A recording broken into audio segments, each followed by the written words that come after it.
You shall not pervert the justice due to your needy brother in his dispute. Exodus 23, verse 6.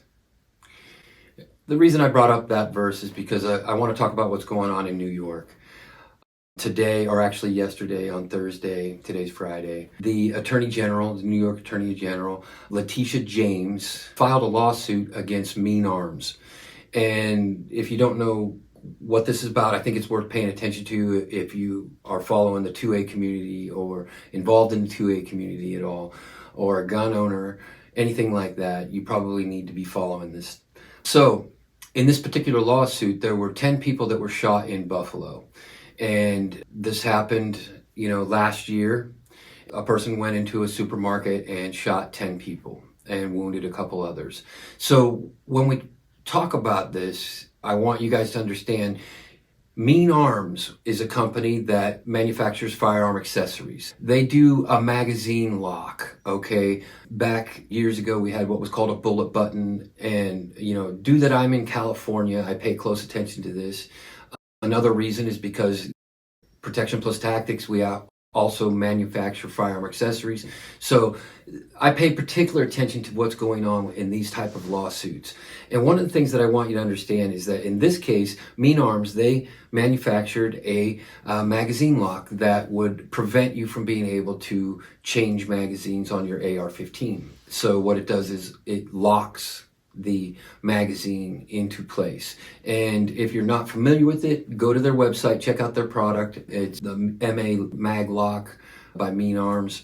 So you'll see that you crank down in the mag, you replace the actual magazine release button, crank it down, and a piece breaks off, and now it's locked into place. And that's supposed to prevent you from getting the magazine in and out. Now, this person that shot these people used a weapon that had originally been sold to him with that mechanism in place. Then he went and removed that mechanism, which you can do with the right amount of tools and anything like that. You can go ahead and remove these type of devices if you know very little about guns. But he then broke the law by removing that device, and now he could put in what they consider high capacity magazines. That's magazines that carry more than 10 rounds. Me personally, I refer to them as normal capacity magazines. In states that reduce the capacity of magazines, I believe that we should be referring to them as diminished or reduced capacity magazines, not calling normal magazines high capacity. The other thing that's stated in the lawsuit is that by now removing that and increasing the capacity of the magazine, it turned it into an assault weapon. I don't believe that that's the case or the intention of the assault weapon ban that was originally instituted, back in the 90s. And so when we look at that, an assault weapon having certain features, I don't think the number of bullets that it held was actually a determination of the assault weapon. Although nowadays courts have twisted that into case, saying that in some states, if it holds more than 10 rounds, it is now considered a high capacity and an assault weapon. So I'm not disputing the law. I don't agree with it. That's what I'm trying to say. Well, in this case, Mean Arms had, through Brownells and a couple other distributors, had now these mechanisms put onto rifles that were being distributed into states that have capacity laws, like California and New York and several others. So this guy bought it through normal channels and didn't break a law when he purchased the weapon, but then by removing that, he broke the law. So now they're blaming MA, the company that manufactured the locking mechanism, for the deaths of the 10 people. And they're suing them for restitution for the families. They're suing them for monetary value and also cease and desist and other things like that. Now, this same Attorney General, Latitia James, she also last year went after a bunch of online distributors and retailers and also ammunition. So, she went after 39 ammunition companies for selling ammunition into the state of New York illegally. She also went after all the, 10 of the top distributors of what we would call 80%, people like 80% Arms, the Glock store, other places like that, including Rainier Arms, fell under that lawsuit, and she sued them. The other thing that she also did was banning the 3D printing and all this stuff. But she's going after particular manufacturers and basically blaming them for the rise in crime in New York. And I don't think that's the case at all. I think that the crime in New York is rising because the criminals are being let out. And so we're seeing a rise in violent crime. I don't believe it's because of the weapons. Another thing that's interesting in this story, one of the things I pay close attention to, is that prior to that shooting in Buffalo, residents in Erie County were not allowed to get concealed carry permits.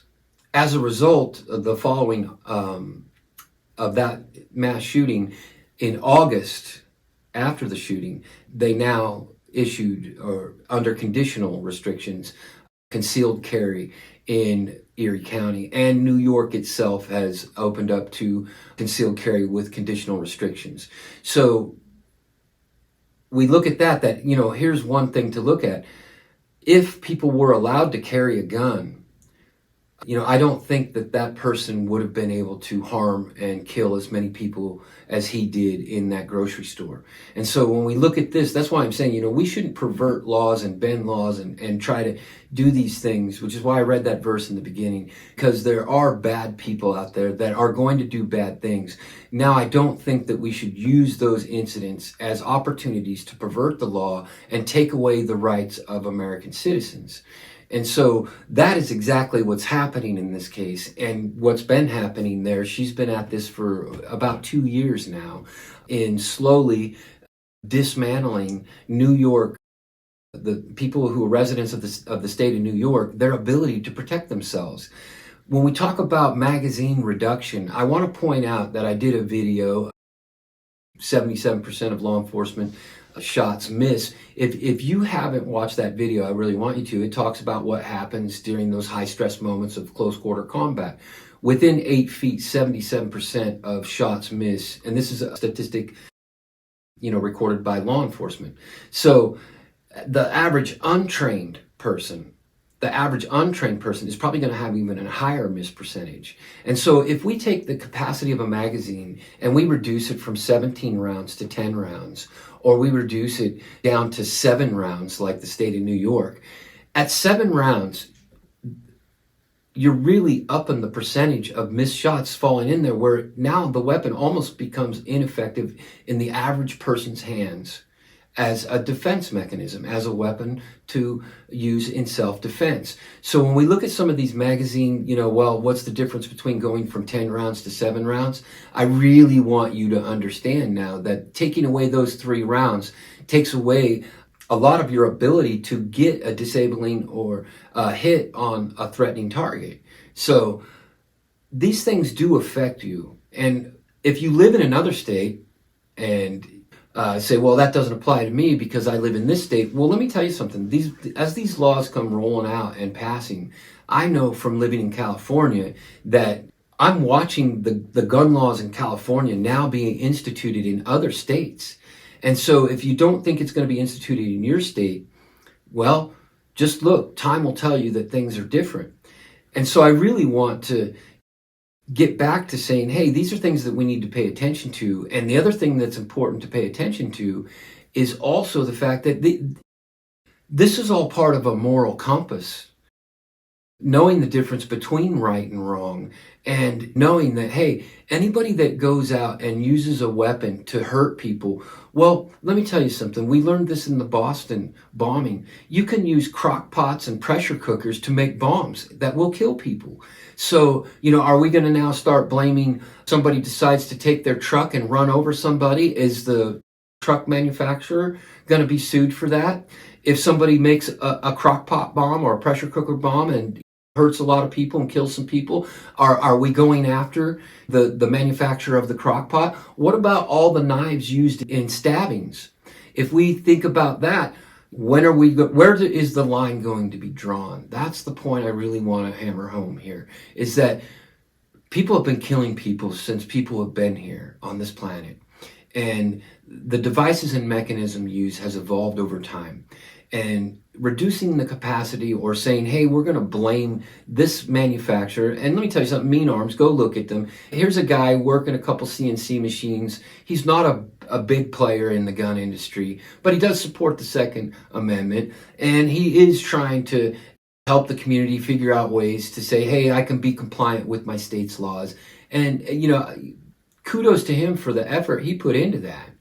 And now Brownells and a few other distributors pick him up, and now he's thinking that, hey, this is great. My dream's finally coming true. My business, we're doing this. We're making muzzle brakes. We're making upper receivers. We're machining some things.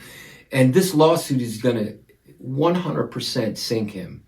And not only that, but look at the effect the lawsuits have had against other companies such as 80% Arms and Rainier and some of these other ones. Not all companies are big enough to absorb this type of thing. So once again, they're incrementally chipping away at our Second Amendment.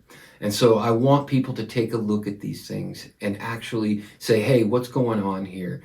And at what point do we draw a line when we talk about blaming the manufacturer of a weapon for something that was done with the weapon by somebody who obviously is not in their right mind and needed to be dealt with as a criminal, right? Because let me tell you something, you can put all the laws you want into place. It's just one more that a criminal will break when they want to do something bad. Laws don't stop them. That's by definition, they're criminals. So I just want to leave you with this thought today.